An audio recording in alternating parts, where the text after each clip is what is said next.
A sudden flash of light streaks out toward the city clock tower.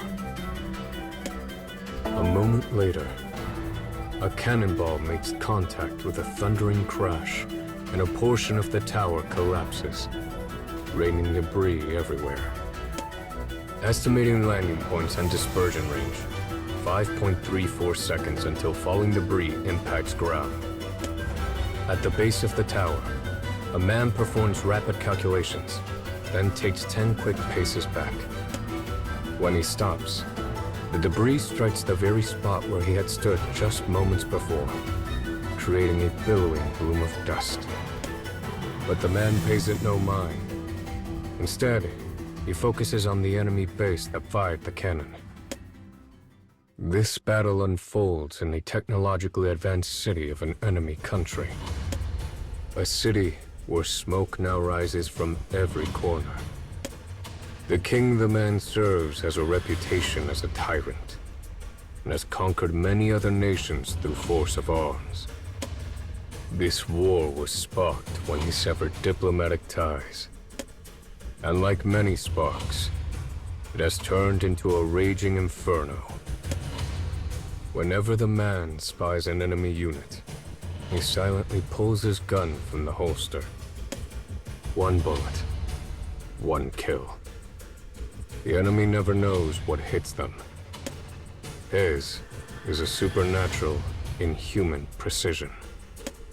He is a mechanical soldier, a clockwork man without life, developed expressly for the purpose of fighting in war. The man dashes across the battlefield, staying low. He has orders to scout out the enemy forces. It has long been assumed that both armies are of equal strength. But the enemy has developed a new weapon, one that can launch massive artillery shells over great distances. Their front line has been losing ground, and it is now only a matter of hours before the main base comes into range of the enemy's guns. Having finished his scouting mission and dispatched what enemy soldiers he could find, the man returns to the base. Base is a generous term. In truth, it is little more than a large tent set up to temporarily house their commanders. Inside the tent, a map of the city is spread across a large table. Pawns have been placed on it to show the state of various units. The lead commander is a boy, one too young to even serve in battle. Your decision, Highness? The Highness spoken of is the boy, the kingdom's eldest prince. It is he who sent the clockwork man on his scouting mission. And though the prince volunteered for this command, he now finds himself with the unenviable task of making decisions that hold sway over the fate of the entire war. Eventually, one of his generals suggests using some of their own men as a distraction in order to get the drop on the enemy. The prince frowns at this proposal before rejecting it. He is still clearly a boy in thought as well as appearance. He is unable to sacrifice any of his own men, even when it might lead to the survival of many times that number. It is naivety, and it is on clear display for all to see. The general who made the suggestion scoffs at this decision. "Your hesitation will kill us all," he cries. He slams both hands on the table to better illustrate his point. Then he announces his intention to take his men and fight as he sees fit, before storming out of the tent in disgust.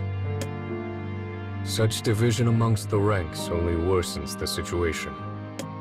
Yet the prince continues to issue commands. It is unclear what so spurs him to action. The clockwork man stands to one side of the tent and watches the prince from the corner of his eye.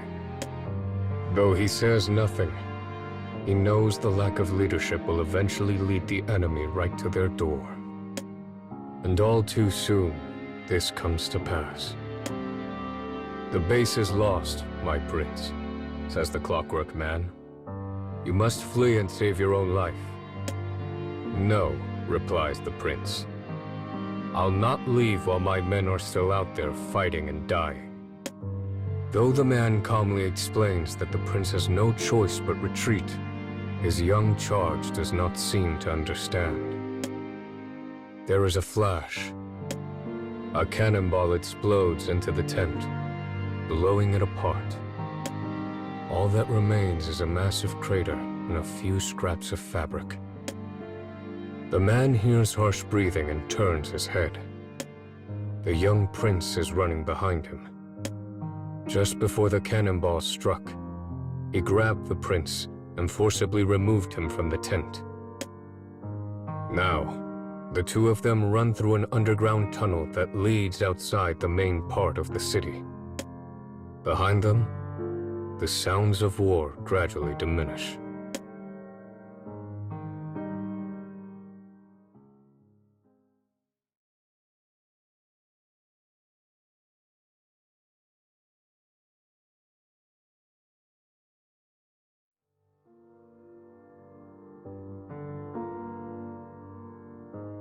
War still raged in every corner of the city. This is why the Clockwork Man is leading the prince away. As he runs, he examines every corner for danger, looks in every shadow for possible ambush. The prince follows, gasping for breath. Eventually, the prince loses his footing and falls to the ground with a cry. The man stops. Part of his orders are to protect the prince. Though they gave him information on a need-to-know basis, he was told the prince suffers from a congenital disease. If he forced him to run further, it might cause serious harm. The man quickly scans the area. The tunnel is massive, stretching on without end in both directions. The tracks that run under his feet speak to its use as a train tunnel during better times. After a brief search, he locates a door in the wall. It is half buried in debris, but when the man peers inside, he finds a small storage room behind it. Slumbering within are battered lanterns, picks, and shovels. It is a storage place for tools used to maintain the tunnel. Thinking it the perfect spot to lie low, the man brings his young charge inside. "This is all because I took command," says the prince sadly. With his ragged breaths now steadied, he is able to turn a critical eye upon his earlier actions. As his kingdom commits to a cycle of endless war, soldiers and citizens alike are growing increasingly weary. The prince chose to take on the burden of command so he might be able to save them all. But in the end, things did not transpire as he wanted. He never considered having to place the lives of his own soldiers on the scales. But he now sees that what he thought of as kindness had instead brought death and pain to multitudes. The man stares at the boy and considers his words. "You did well," he says finally.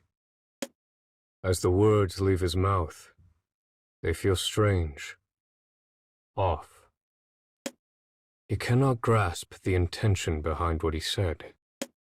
It is simply the natural phrase he arrived at when he saw the prince's grieved expression. The boy stares at the man blankly. They wait that way for a bit, alone in the darkness. But then, a small glimmer of brightness returns to his face. With an awkward, unpracticed smile, the boy thanks the man for saving his life during the recent battle. "If I am ever in danger again," he says, "maybe you can help me out." His words come with a hint of jest, but also a touch of joy. The Clockwork Man continues his conversation with the prince, but as they do so, the boy's coughs come more frequently. He eventually produces a medicine bottle from his pocket. The man surmises it is used to suppress the cough.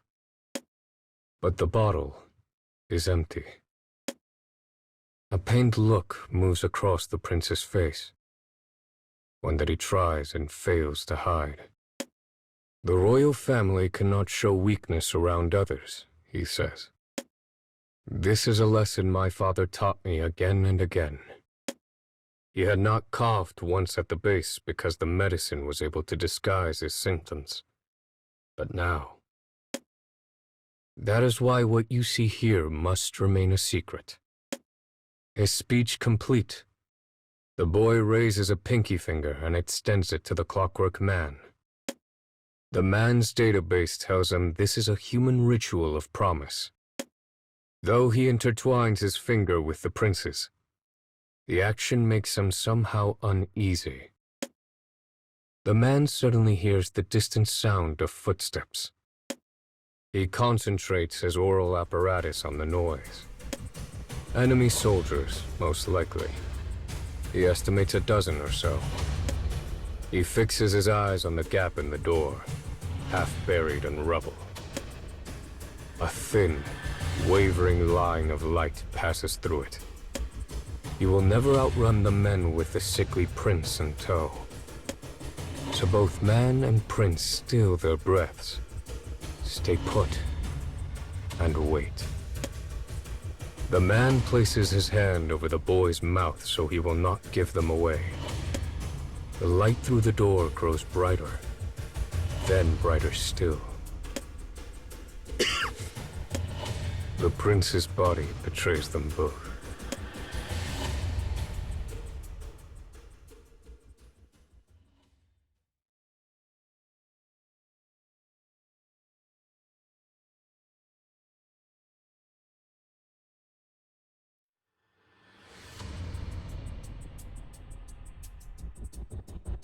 They sit in the darkened room. The man presses a hand against the prince's mouth to still his breathing. Men, most likely enemy soldiers, are approaching their position. But as they wait for them to pass, the prince's cough rips through the silence. "Here," yells a soldier. "They're here." The room surrounded. The man knows he has no choice but to destroy every last soldier in order to keep the prince safe. He kicks open the door and pulls his weapon from his holster. But he does not fire. "Highness, you live," says the general from before.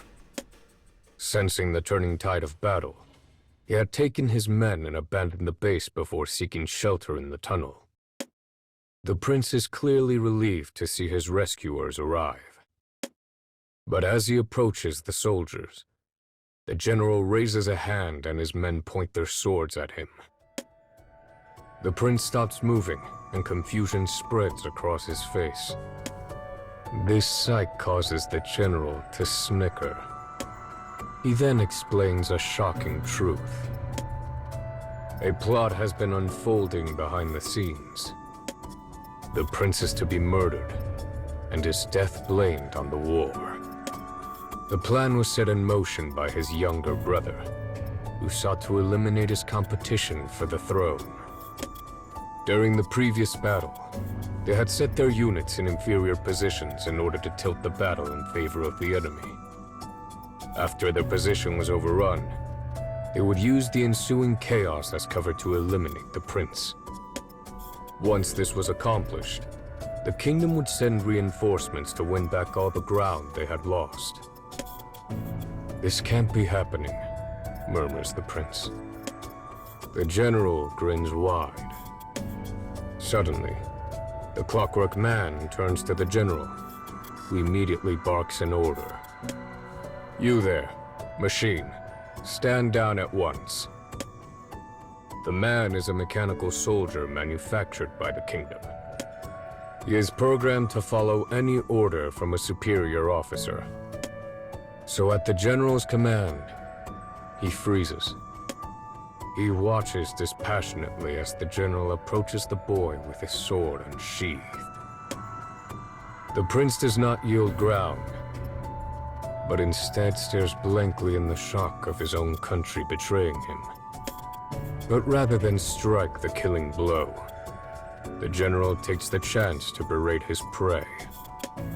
You're a useless worm, an unthinking coward who put all of us in danger in a sad attempt to earn your daddy's approval.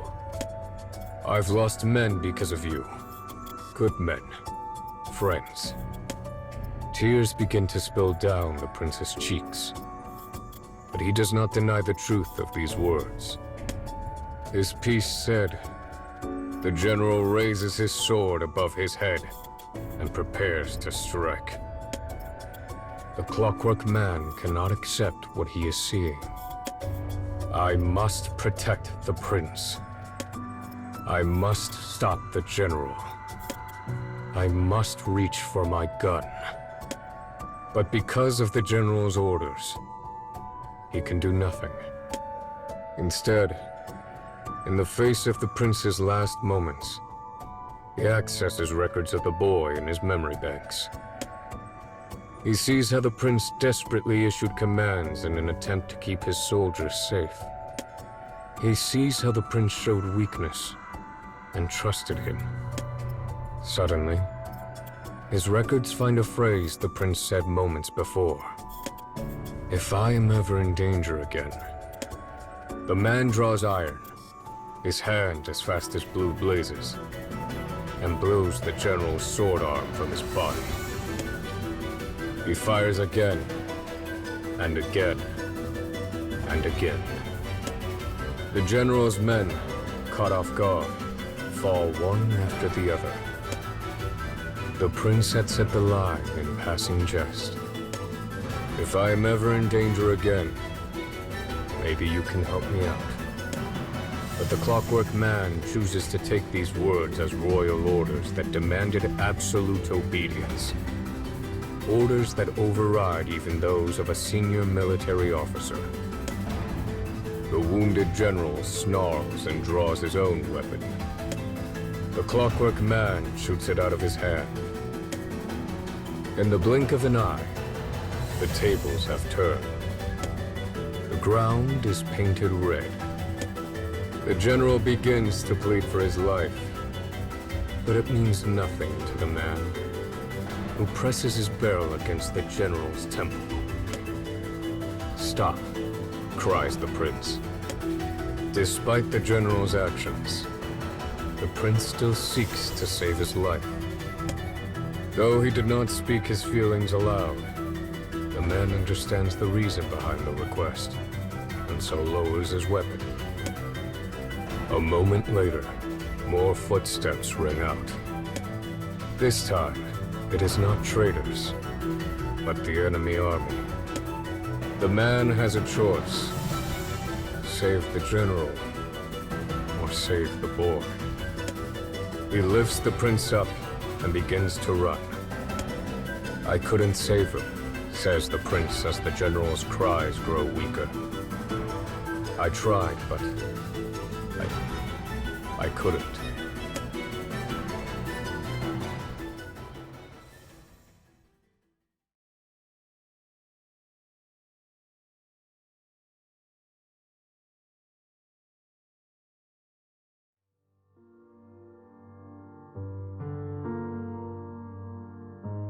In the middle of a wasteland where the wind blows dry stands a kingdom surrounded by walls. The contours of an enormous castle waver as the sun sets behind it. The clockwork man and the prince approach the kingdom with a sigh. They are home. They stand before a thick metal door at the castle gate that leads to the town beyond. A guard sees the two and approaches. Your Highness, I see you are safe. Everyone assumed the prince had met his end in battle, and the guards are unable to hide their shock. The guards respectfully place the prince on a carriage headed for the castle. But as he watches the prince go, the clockwork man is presented with a false warrant for his alleged crimes. The first charge, abandoning his post. A second charge, betraying his unit. The third charge, murder of a superior officer. The man did what he did to save the life of the prince. Though the accusations are willful mistruths at best, he has no way to combat them. And even if they were completely true, he still believes what he did was right. The Clockwork Man is taken to a laboratory. A researcher orders him into a mechanical chair and places alloy fixtures on his limbs and torso. His treatment will be a complete memory wipe. The man's consciousness drifts in darkness. It is a strange sensation, almost like floating. This is his memory space. In the darkness, images begin to form. He sees men blasted to bits by his own steel. Memories of war. The face of every man he's ever killed is recorded here. Next, he sees a conversation he had with the general. He is being ordered to protect the prince at all cost. Images appear. Images flicker. Images disappear. But finally, he comes to memories of the prince himself. He sees him, desperately issuing orders at the base. He sees his pained expression as he spoke of his weakness. He sees him shed tears at hearing the truth behind the war. That is why what you see here must remain a secret. He sees the secret promise and ritual they shared. Compared to his other memories, these almost seem to glow. Suddenly, a sound. A single, insistent buzz. His memories of the prince begin to fade. He cannot stop it. They vanish one after the other. He should not be bothered by this. After all, he is a mechanical soldier designed for war. The memory reset program whirs inside him. Though he should be accepting the procedure without pause, the man resists the deletion of any memories of the prince. He reaches out to them with his mind, but he will never find them. The deletion accelerates. The buzzing grows louder. A pained groan slips from his lips. What was the meaning behind his own feelings? Why did he resist the procedure? The man's eyes spring open. He does not know why he is in the laboratory. He knows only that he is a mechanical soldier created for war. One researcher looks at the results and shakes his head. Looks like there was an error in the reset process. You're going to be discarded. After being informed of his fate, the man is taken away and placed in an underground storehouse. His only companion is the hiss of steam escaping from pipes. Mixed in among similarly discarded scraps of junk, the man attempts to sleep. But an alien sensation in his chest prevents it. Even after he searches all parts of his memory, he cannot locate the cause. He realizes that thinking about it will accomplish nothing. All he can do is wait as he slowly rots away. There is someone I must see. What comes to mind at the very end is nonsense. But the man ignores it, and instead slowly closes his eyes.